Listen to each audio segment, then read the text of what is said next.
मम शब्द का अर्थ क्या आता है, क्या होता है? मेरा। भगवान एक बार प्रकट होता है, हर दिन में भगवान एक बार प्रकट होता है। तो ब्रह्मा का उम्र कितना है? 100 साल। 100 साल में कितना दिन होता है? 100 साल में कितने दिन होता है? एक साल में कितने दिन होता है? 365। तो फिर 10 साल में कितना दिन होगा? 10 साल में कितने दिन होगा? 3650। और इस धरती में आता है, और जितने बार भगवान आते हैं साथ में ज्ञान देने के लिए अर्जुन को चुनता है। समझ गए ना? अभी देखिए, दूसरा किसी को नहीं, अर्जुन का माध्यम में वो देते हैं, क्योंकि अर्जुन है भगवान का नित्य पार्षद। नित्य शब्द का अर्थ क्या है? जो हमेशा साथ में रहता है। अभी देखिए, भगवत गीता में बताया, जो भगवान का शरण लेता है, शुद्ध भक्ति करता है, फिर वो दोबारा इसको जन्म नहीं होता है कि नहीं? भगवत धाम में जो चले जाता है, वैकुंठ, वही गोलोक वृंदावन में जो चले जाता है, उसका दोबारा जन्म नहीं होता है ना? जत गतात न निवर्तन्ते तद्धाम परमम मम। एक बार जो भगवान का धाम में प्रवेश कर लेता है, उसका दोबारा जन्म नहीं होता है। तो फिर अर्जुन क्यों आता है? और कृष्णदास कविराज गोस्वामी क्या बताया? कृष्णदास कविराज गोस्वामी बताया, भगवान जब इस धरती में प्रकट होता है, वो साथ में पार्षद को लेके आता है। सब पार्षद शिव धाम सह अवतरी। गोलोक वृंदावन से आप लोग बहुत सारा लीला सुना होंगे। जो अम्बरीश महाराज के भाई नारद मुनि ने उनको कहा, एक थोड़ा सा भक्त संग करने का फल क्या है? फिर वो ब्रह्मा के पास गया, फिर शिव जी के पास गया, फिर वैकुंठ में गया नारायण के पास। तो नारायण ने क्या कहा? मेरा धाम में जो एक बार प्रवेश कर लेता है, उसका वो यहाँ से नहीं जाता है। लेकिन फिर भी बार बार ये सब आता है। क्यों आता है?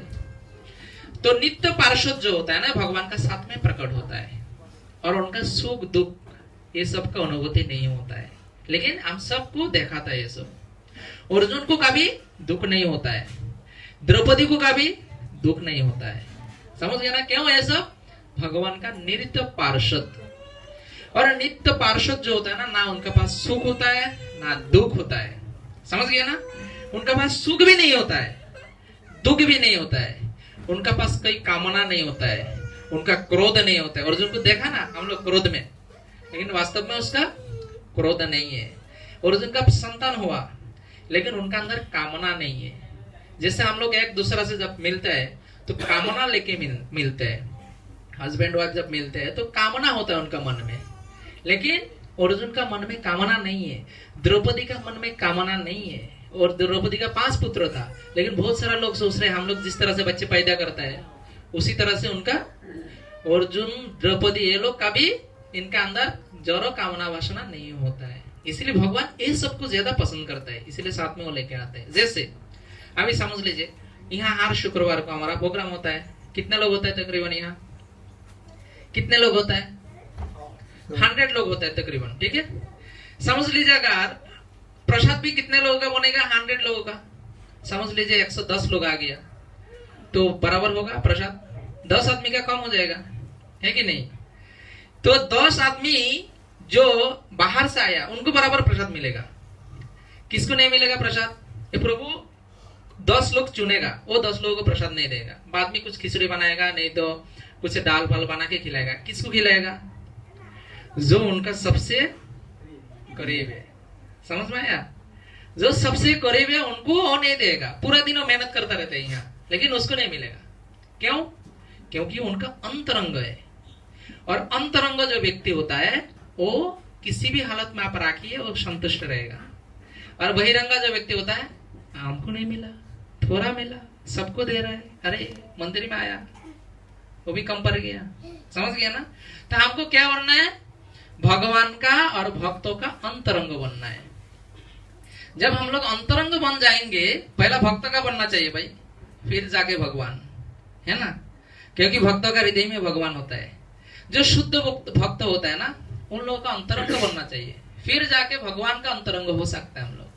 तो इसीलिए भगवान क्या करते हैं, जो अंतरंग भक्त होता है उनको लेके आता है, दूसरा किसी को लेके अरे भगवान आपने बताया, गीता में बताया, भागवत में बताया, जो आपका धाम में प्रवेश कर लेते हैं उसको आप वापस नहीं लेके जाते, वहां गर्मी ठंडी झगड़ा झाटी बहुत सारा लापड़ा।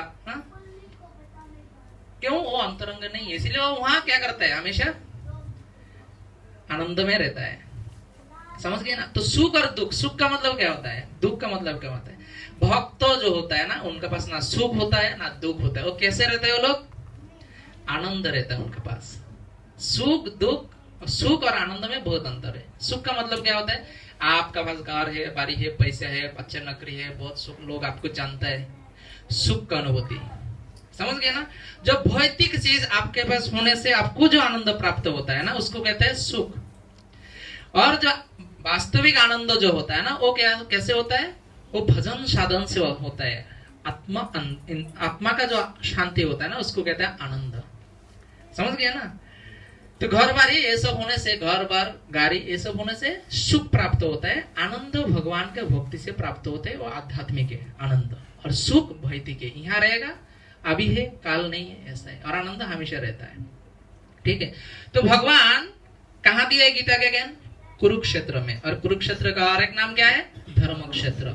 और एक कुरुक्षेत्र, धर्म क्षेत्र, दोनों नाम का तात्पर्य है। कैसे?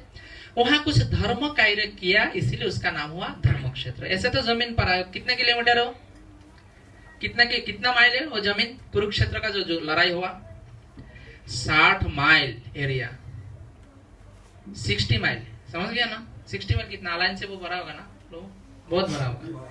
ये पूरा एरिया कुरुक्षेत्र का मैदान। और यहाँ कितना लोग मारा गया उस समय? 64 करोड़। समझ गया ना? 64 करोड़ लोग मर गया वहां, सिर्फ पांडवों को छोड़ के बाकी सब चला गया। और बहुत साल पहला एक राजा वहां तपस्या किया। समझ गया? तो भगवान एक ब्राह्मण का रूप में आया वहां, उसको परीक्षा लेने के लिए। हर तपस्या धर्म, अब पहला शब्द क्या है? धर्म। और आखिरी शब्द मम। इसका मतलब है धर्म मेरा। कौन कहा है? भगवान ने कहा। क्यों? गीता का ज्ञान भगवान ने दिया ना। अंतिम में उन्होंने कहा मेरा। पहला क्या? ये धर्म। धर्म किसका है? मेरा। समझ गया ना? तो गीता किसका है फिर? भगवान का। और श्लोक में बताया पद्म पुराण में, ये जो श्रीमद् भगवत गीता, ये भगवान का वांगमय रूप। पिछला हफ्ता में बताया था ना, हर अध्याय, प्रत्येक अध्याय भगवान का शरीर का अंग। 1 से लेके 5 भगवान का मस्तक, फिर 6 से लेके 15 भगवान का भुजा, फिर 16 अध्याय भगवान का उदर, फिर 17-18 भगवान का चरण। इसी तरीके से भगवान भगवत गीता को समझाया। अर्जुन का नाम अर्जुन क्यों? क्योंकि उनके पास अर्जन करने का क्षमता है। क्या अर्जन करने का? क्या? ज्ञान। श्रीमद् भगवत गीता को कहते हैं दिव्य ज्ञान, है ना? साइलेंट कीजिए ना। श्रीमद् भगवत गीता को क्या कहता है? दिव्य ज्ञान। और ये दिव्य ज्ञान अर्जन करने का क्षमता किसके पास है? पार्थ का पास है, पार्थ। इसलिए उनका नाम दिया गया अर्जुन, जिनके पास अर्जन करने का क्षमता है। और सबको जो कंट्रोल करता है वही है भगवान श्री कृष्ण। समझ गए ना? एक कंट्रोल करता है और दूसरा ग्रहण करता है। और ये भगवान श्री कृष्ण कितने बार भगवत गीता का ज्ञान दिया अर्जुन को? कितने बार? भगवान ये भगवत गीता का ज्ञान पहला किसको दिया था? सूर्यदेव को। और बाद में अर्जुन को दिया। लेकिन अर्जुन को एक बार नहीं है। भगवान श्री कृष्ण इस धरती में ब्रह्मा का एक ही उम्र में 36,500 बार भगवान इस धरती में प्रकट होता है। कृष्ण कितना बार आते हैं? 36,500 बार। समझ गए ना? ब्रह्मा का प्रत्येक दिन में हर भक्तों का जीवन में परीक्षा होता है। समझ गए ना?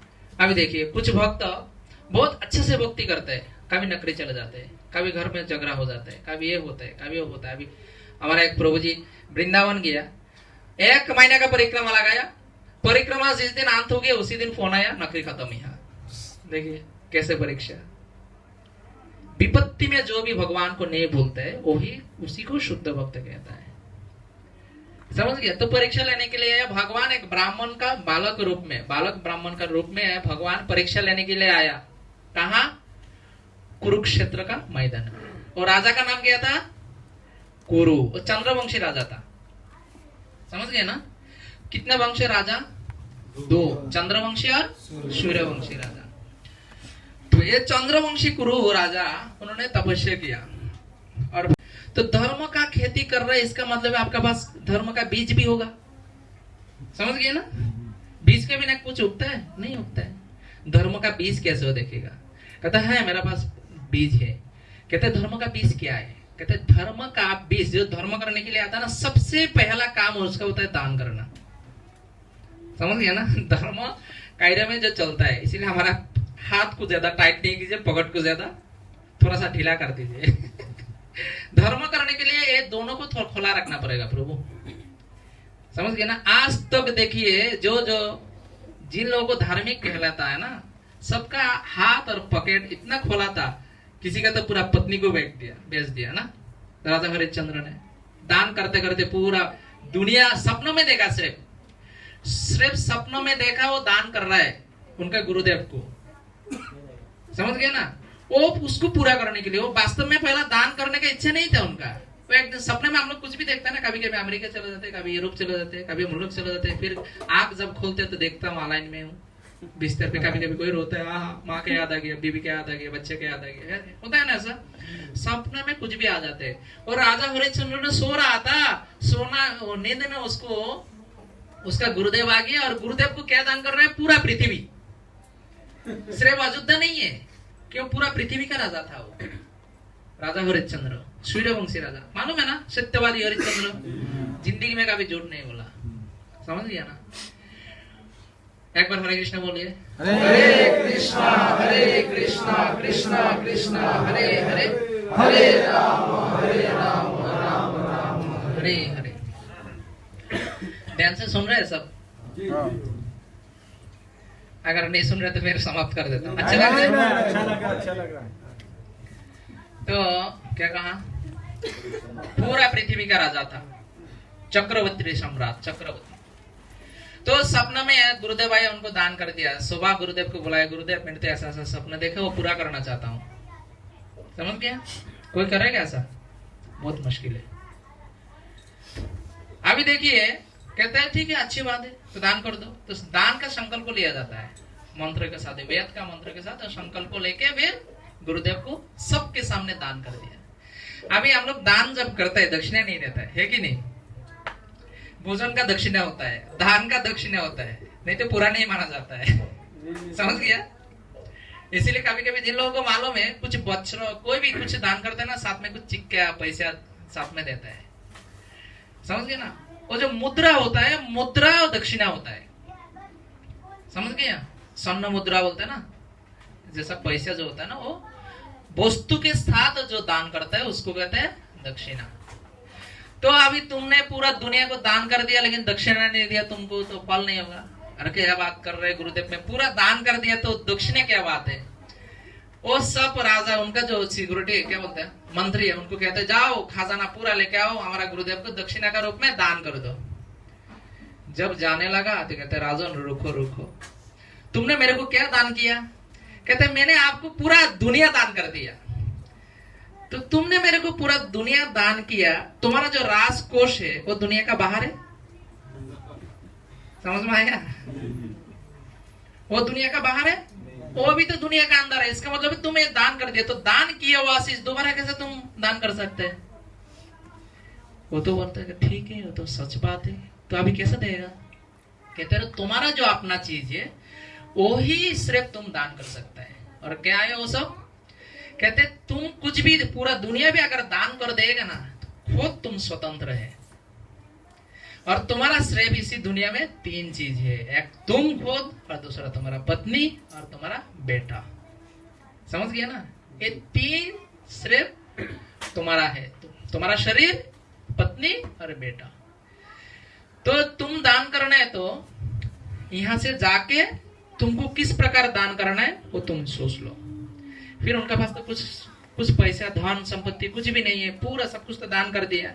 एक ही अंग वस्त्र एक धोती लेके उन्होंने काशी के कोई है, काशी के प्रभु जी कभी कभी आते हैं, काशी के राज्य, काशी के बाजार में पत्नी और बेटा, उनका बेटा का नाम था रोहित। हाँ, तो उनको लेके दोनों को बेच दिया, खुद भी बिक गया।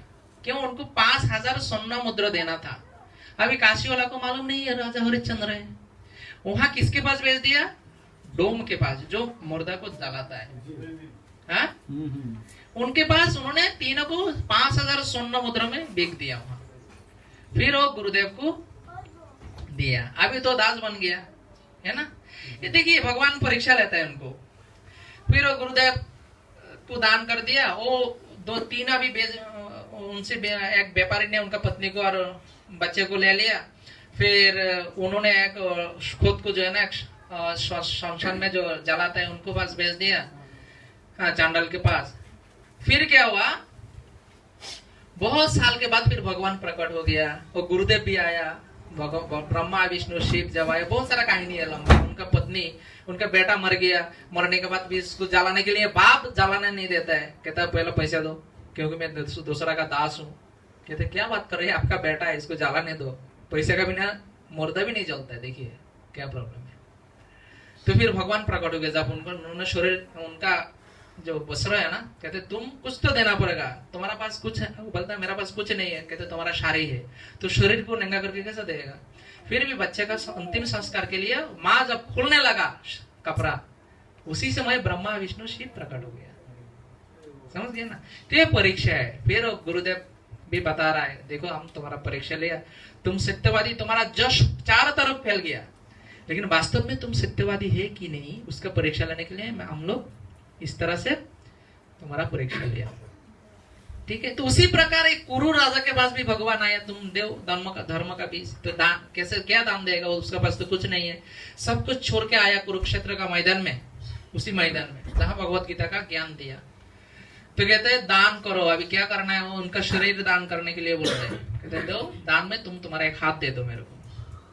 वो तो बहुत प्रतापी राजा था, उनका पास बहुत सारा मंत्र याद था। हाँ, मंत्र को उच्चारण करके क्या बोलते उसको, तलवार, उसको प्रकट किया, कड़ाक से एक हाथ काट के दे दिया भगवान को, ले लो। बाप रे, हम लोग तो बाल भी नहीं देगा। कुछ बाल, किसी के बाल ऐसा खींचे ना, अरे तू मेरे को जादू टोना करेगा मेरे लिए, कितना कंजूस है कि नहीं।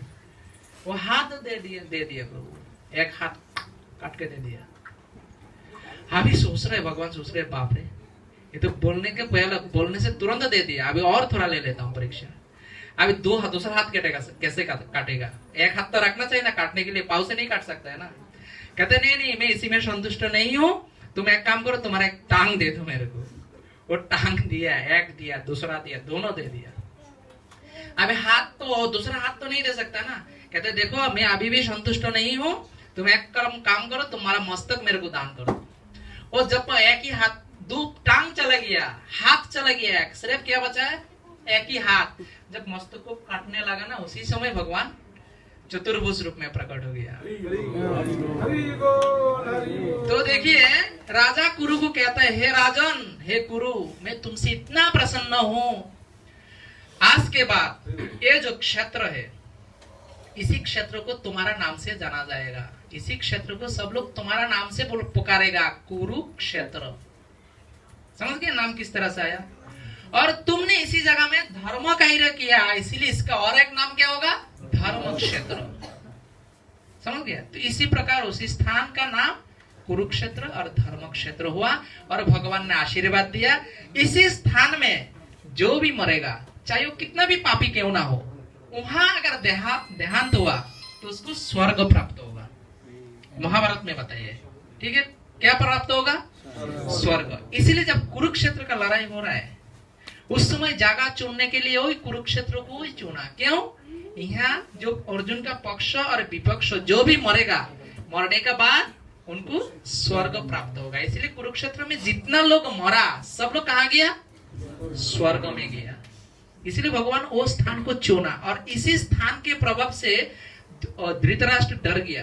पहला श्लोक में बता रहा ना, मेरा बेटा और पांडु का बेटा वो लोग क्या कर रहा है, क्यों ऐसा पूछ रहा था, उसका मन में डर पैदा हो गया। क्यों? वो जगह धर्म क्षेत्र है और उनका बेटा जो है ना वो सब धार्मिक नहीं था। उनका भाई का बेटा पांचों पांडव वो लोग धार्मिक था, इसीलिए उनको मालूम है वो स्थान का प्रभाव जो है ना मेरा बेटा को नहीं लगेगा, मेरा भतीजों को लगेगा, इसलिए वो ज्यादा डर गया। इसलिए बार बार पूछते संजय क्या हुआ क्या हुआ, समझ गया ना। तो इसी तरह से जो ना बहुत, और इसी श्लोक में क्या बता रहा है प्रभु, कहते हैं आत्मा। अभी देखिए यहाँ क्या बताया, बहुत सारा लोग कहता है ये भगवान का हम लोग तपस्या करेंगे, बहुत सारा तपस्या करने से लोग भी भगवान बन जाता है। अभी इसी श्लोक में भी बताया, देखिए हम सब है जीवात्मा, भगवान है परमात्मा, हम लोग जीवात्मा परमात्मा का अगर ध्यान करेंगे, परमात्मा का भक्ति करेंगे तो जीवात्मा कभी भी परमात्मा नहीं होगा, लेकिन महात्मा हो सकता है। समझ गया ना, जीवात्मा परमात्मा का भक्ति करने से सिर्फ महात्मा हो सकते हैं, परमात्मा का भी नहीं हो सकता है। इसी श्लोक में भगवान वो भी श्रील प्रभुपाद वो भी क्लियर कर दिया। तो हम सबका सौभाग्य है, हम लोग एक गीता जयंती में भाग लिया और आप सभी से रिक्वेस्ट क्या है भगवत गीता पढ़ने। देखिए बहुत सारा लोग किस किस का नेक्स्ट जो गीता जयंती आएंगे दूसरा साल में, अगले साल में भगवत गीता पाठ करना, यहाँ बैठ के जो भक्त लोग आज पाठ किया, कौन किस किस की इच्छा है हाथ उठाइए। एक साल के बाद इच्छा है, देखिए बहुत सारा लोग इच्छा नहीं है, हम लोग इच्छा भी, अरे इच्छा करो कम से कम। कलयुग में आप कुछ भी अच्छे इच्छा करेंगे ना, देखिए मैं और एक बात बताता हूँ। आप काली मंदिर जानते हैं ना, काली मंदिर, दुर्गा मंदिर, शिव मंदिर, बहुत सारा लोग मन्नत करता है। हाँ, मैं क्या देगा, मेरा एक बेटा होगा ना तो मैं लड्डू चढ़ाएगा, ऐसा कुछ, कोई बकरा देगा, ऐसा देगा, ऐसा देगा, ऐसा कहते हैं ना। बहुत सारा लोग मंदिर में मन्नत मांगते हैं। अगर वो मन्नत आपको पूरा हो गया, आपने नहीं दिया तो आपका बहुत बड़ा नुकसान होगा, मालूम है सब, है ना, बहुत खतरनाक नुकसान होगा। नहीं दिया तो क्यों नहीं दिया बेटा, मैंने तेरा इच्छा पूर्ण किया, बहुत बड़ा नुकसान होता है।